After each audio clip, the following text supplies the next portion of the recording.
The landlord and his sons. Dhyan Chand, the landlord, was fast approaching old age, but his sons were still not capable of handling his work. He was worried about who he should select as the rightful successor to his property, who is the most intelligent among his three sons. Then one day, he calls his three sons. "Welcome, my sons. Today, I have called you here for something important.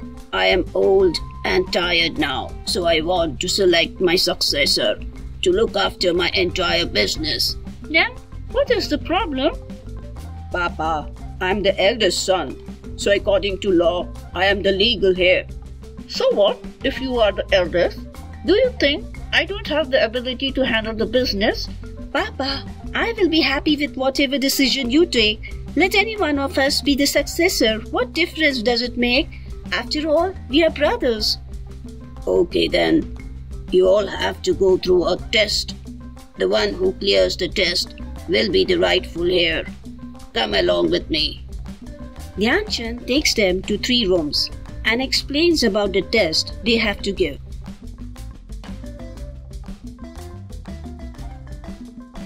"Now listen, there are 3 rooms, one for each of you.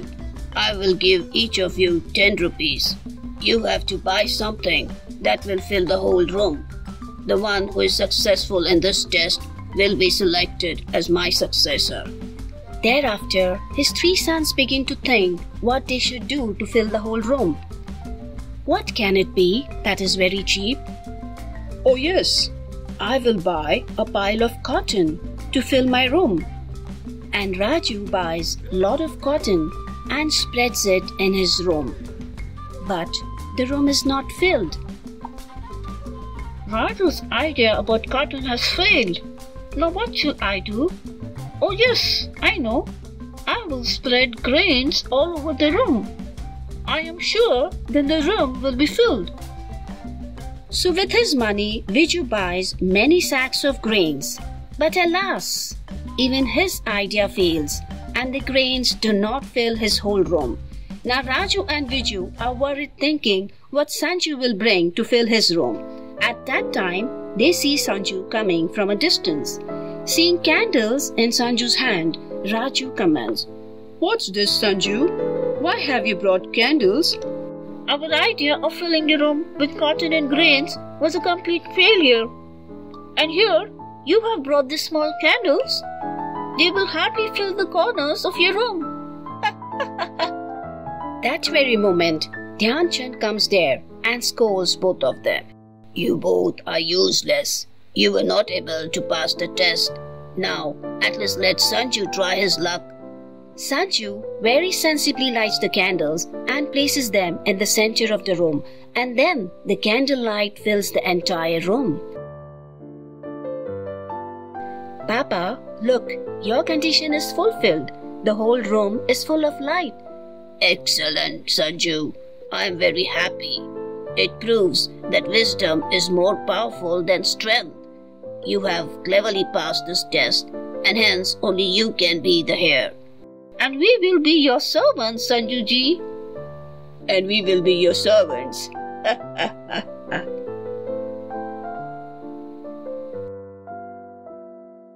So friends, the moral of this story is that we should always act with intelligence. Golu lived with his wife and children in a village called Sonpur. He had a very difficult life.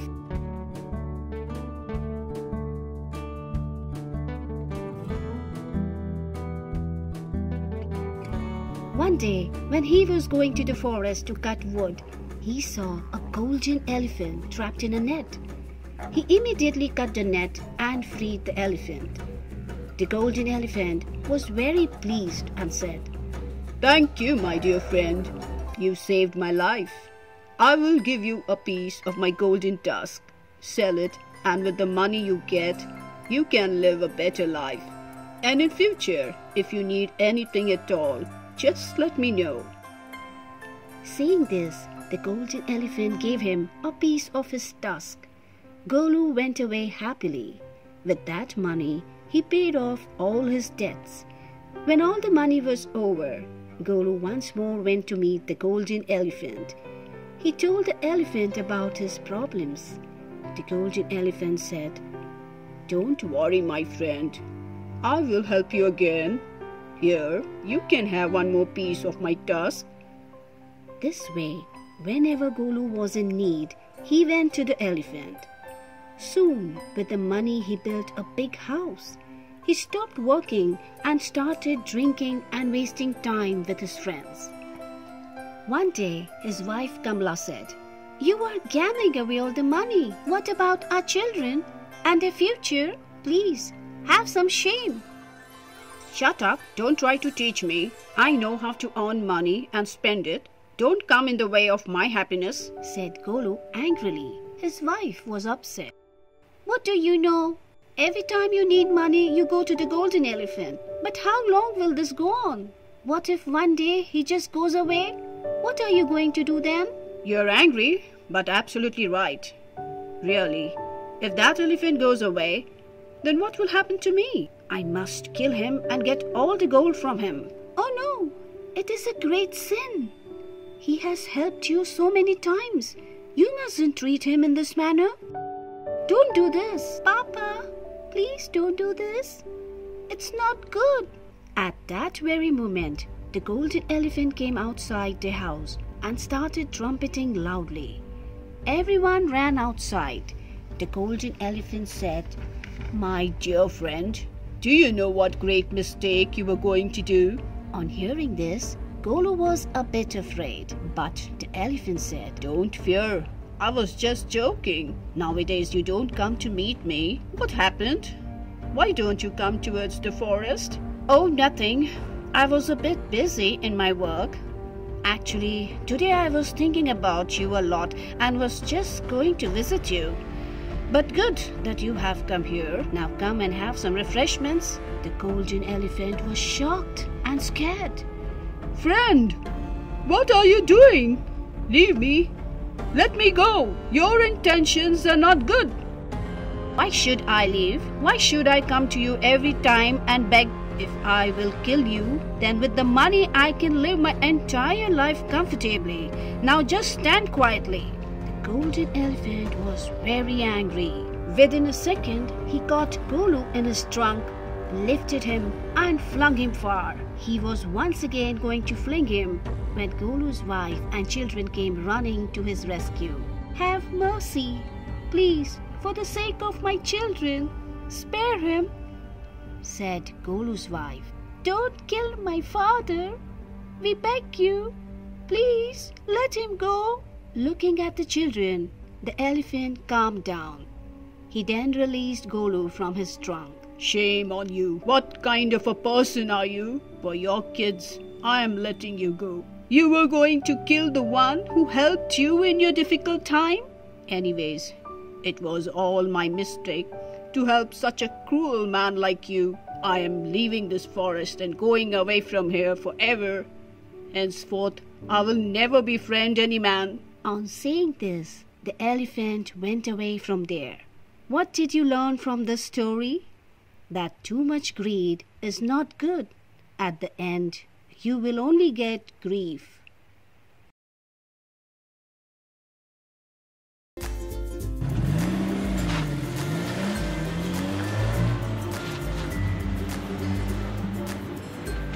Vikram asked, "How come you planned this trip all of a sudden?"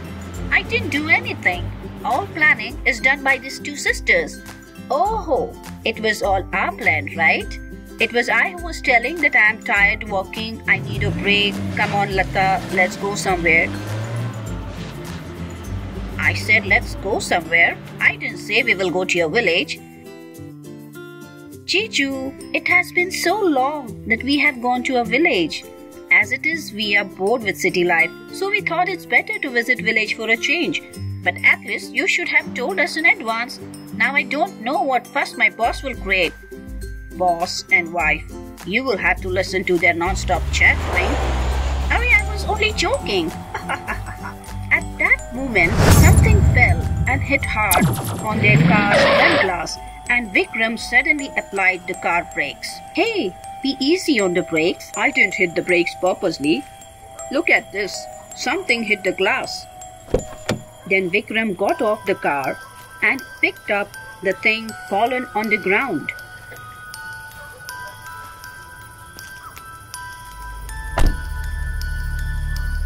Oh, this is a doll. I think some child must have thrown it. It's a beautiful doll. Now, what will I do of this? Give it to me. Hema placed the doll beside her, and then they proceeded with their journey. After some time, one after the other, they fell asleep, except Vikram, who was driving. When Vikram happened to look at the rear view mirror of the car, he noticed that the doll's eyes were red and she was looking at Lata. Vikram got scared and he instantly applied the brakes. Everybody got up with a start. What happened now? Vikram turned back and saw that the doll was sitting straight like before. I thought that this doll was looking towards Lata and her eyes had also become red. I think you're feeling sleepy. Come on, let me drive the car.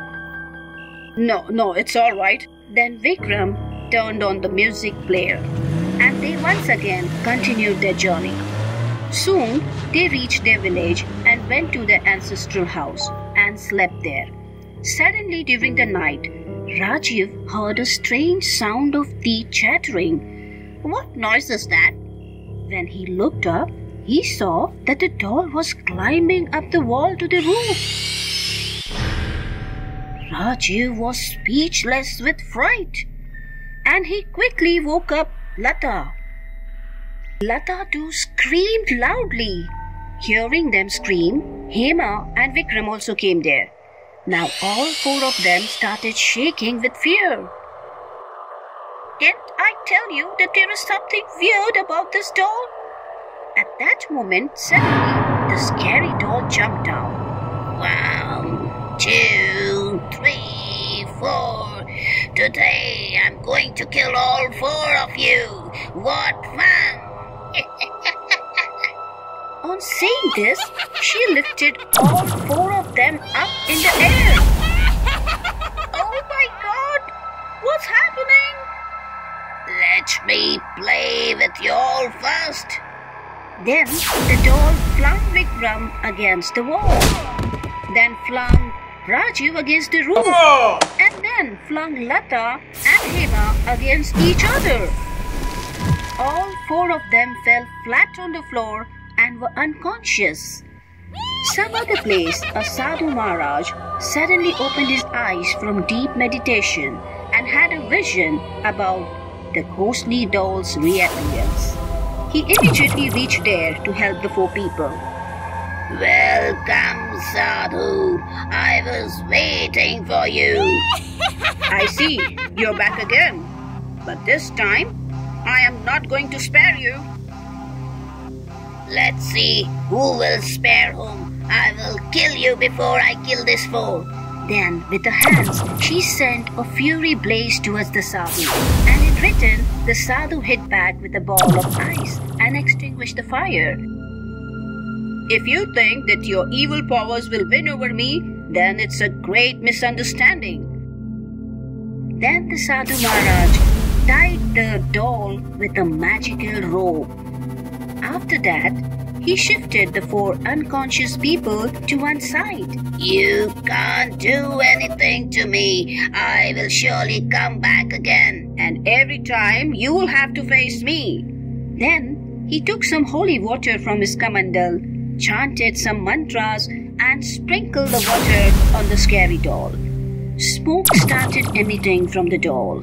I will not spare you, Sadhu.